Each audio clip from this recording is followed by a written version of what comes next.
નમસ્કાર મિત્રો, વિડીયોમાં તમારું સ્વાગત છે। તો જોઈ લઈએ આજના દેશ અને દુનિયાના તાજા મોટા અને મહત્વના સમાચાર સામે આવ્યા છે। તો મિત્રો આ સમાચાર ધ્યાનથી સાંભળી લેજો। સૌપ્રથમ મિત્રો વાત કરવામાં આવે તો વર્ષ 2025ના પ્રથમ 6 મહિનામાં ટેબ્લેટના વેચાણમાં 32% ઘટાડો જોવા મળ્યો। રિલાયન્સ જીઓનો આઈપીઓ જૂન 2026 સુધીમાં લાવવાની યોજના। વગર ગેરંટીએ 90,000 રૂપિયા સુધીની લોન સરકારે 2030 સુધી આ યોજના લંબાવી। પ્રધાનમંત્રી સ્વનિધિ યોજના।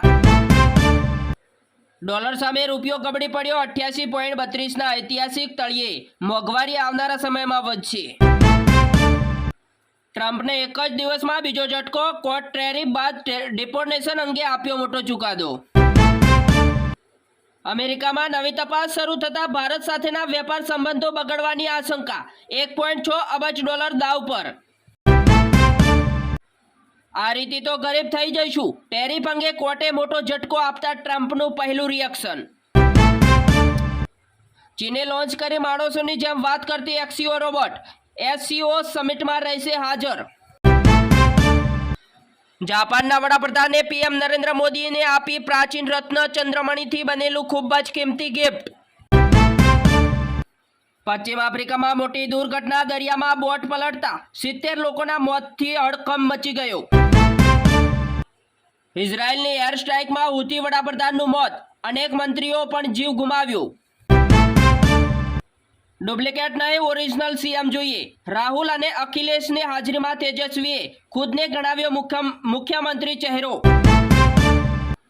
વિસર્જન માટે બનાવેલા બંને વિસર્જન કુંડમાં 3 દિવસમાં 297 ગણેશજીની મૂર્તિઓનું વિસર્જન કરવામાં આવ્યું। અરજી પાછી નહીં ખેંચો તો હાથ પગ વગરના કરી નાખીશું। લોકઅપમાં બેસવા તૈયાર છીએ, દુકાનદારને ધમકી। વગર વરસાદે બદરકા બન્યું બેટ। કેડસમાં પાણી ભરાતા લોકોમાં રોષ। દારૂની પોટલીઓ સહિતનો કચરો તળાઈને આવ્યો। વડોદરામાં ગેસ બિલના ₹20 કરોડની બાકી વસૂલાત માટે તારીખ 13 સપ્ટેમ્બરના રોજ વીજીએલ દ્વારા મેગા લોક અદાલત। સુરતમાં ગણેશ પંડાલ પર પથ્થરમારાની ઘટના ખોટી સાબિત થઈ। સત્ય જાણી પોલીસને હાશકારો થયો।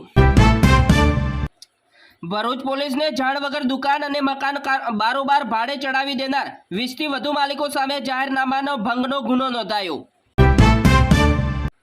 સુરત બારડોલીમાં અસલામતી સવારી। બારડોલીમાં એસટી બસ પલટી ખાઈ જતા બારીના કાચ તોડી મુસાફરો બહાર નીકળ્યા। ડ્રાઈવર હજુ સુધી ફરાર। ભરૂચના કદવાલી ગામના પુલ પાસેથી દારૂનો જથ્થો ભરેલી કાર સાથે એક ઝડપાયો, 2 હજુ સુધી ફરાર।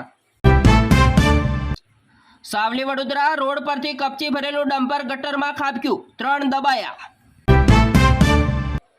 સુરતમાં એસએમસીના વેસ્ટેજ કલેક્શન વાહનની અડફેટે 20 વર્ષીય સ્ટેટ લેવલ રનરનું કરુણ મોત।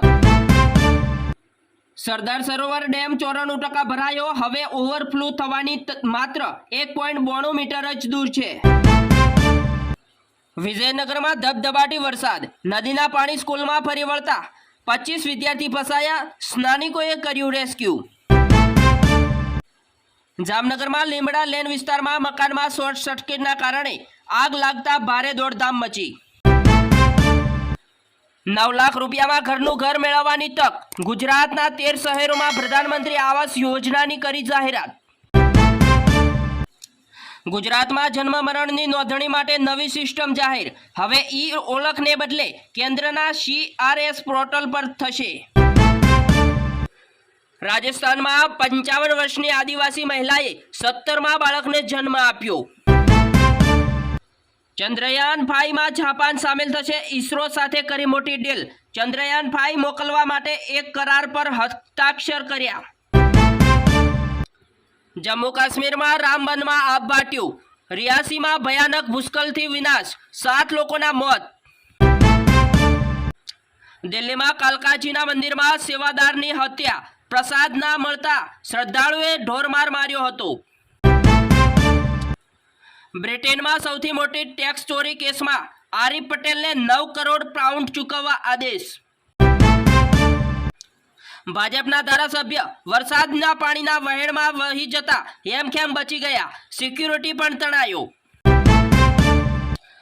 કેરળમાં દેશી બોમ્બ બનાવતી વખતે જ પ્રચંડ વિસ્ફોટ થયો.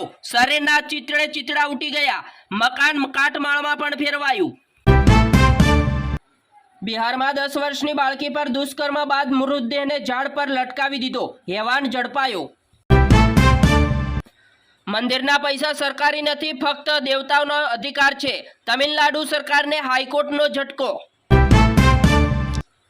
પૂર્વ ઉપરાષ્ટ્રપતિ જગદીપ ધનખડ ફરી ચર્ચામાં. પેન્શન માટે કરી અરજી, જાણો કેટલા રૂપિયા મળશે. હ્યુમન્સ જીપીએસ તરીકે ઓળખાતો સમંદર ચાચા એન્કાઉન્ટરમાં ઠાર. 100 થી વધુ ઘૂસણખોરીઓમાં સામેલ પણ હતો. ભારત કોઈને દુશ્મન નથી માનતું. ટેરિફ વોર વચ્ચે રાજનાથ સિંહે અમેરિકાને સંભળાવી ખરી ખોટી. મધ્યપ્રદેશના ખંડવાની વારંવાર ફાટતી પાઇપલાઇનનું નામ હવે ગિનિસ બુક ઓફ વર્લ્ડ રેકોર્ડમાં નોંધાશે. ગુજરાત હાઈકોર્ટમાં છેલ્લા કેટલાક દિવસથી હડતાલ ચાલી રહી છે, જેના કારણે સતત ત્રીજા દિવસ હાઈકોર્ટની તમામ કામગીરી બંધ હોવાનું સામે આવ્યું. ગોધરામાં વરસાદી આફત જોવા મળી. ઘરો અને દુકાનોમાં પણ પાણી ઘૂસતા લોકોની હાલત કફોડી બની. તંત્ર સામે આક્રોશ પણ જોવા મળ્યો. નર્મદાના ડેડિયાપાડામાં નદીમાં ડૂબાયેલા 2 બાળકોના મૃતદેહ મળી આવ્યા. પરિવારમાં શોકનો માહોલ છવાયો. રશિયાના રાષ્ટ્રપ્રમુખ પુતિન ડિસેમ્બરમાં ભારત આવશે. ક્રેમલિનની સત્તાવાર જાહેરાત. જાપાન 10 વર્ષમાં ભારતમાં 6 લાખ કરોડ રૂપિયાનું રોકાણ કરશે. ગુજરાતના 119 તાલુકામાં મેઘમહેર. સૌથી વધુ પંચમહાલના હાલોલમાં 9.84 ઇંચ વરસાદ. માંજલપુર સ્પોર્ટ કોમ્પ્લેક્સના ખાતે નેશનલ સ્પોર્ટની ડેની ઉજવણી કરવામાં આવી. કાર્યક્રમમાં ખેલ મહાકુંભ 2025ના રજીસ્ટ્રેશનની શરૂઆત કરવામાં પણ આવી. ગુજરાતના દરેક ખેડૂતો માટે ટેકાના ભાવે પાક વેચાણની નોંધણી 1 સપ્ટેમ્બરથી શરૂ થશે. મગફળી, મગ, અડદ અને સોયાબીનના પાકો માટે રાજ્યભરમાં ઓનલાઈન નોંધણી થશે.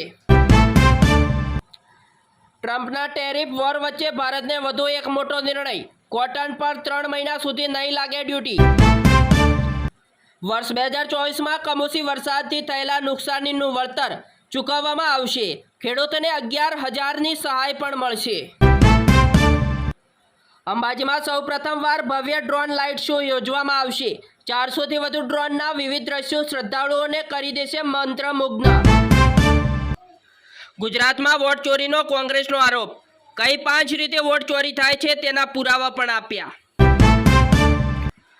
700 વર્ષ પહેલા સ્વયંભૂ નીકળેલી ગણેશજીની ચમત્કારી મૂર્તિ. પંચમહાલના પોપટપુરાના શ્રીજી ભક્તોની મનોકામના હાલ અત્યારે પૂર્ણ પણ કરે છે.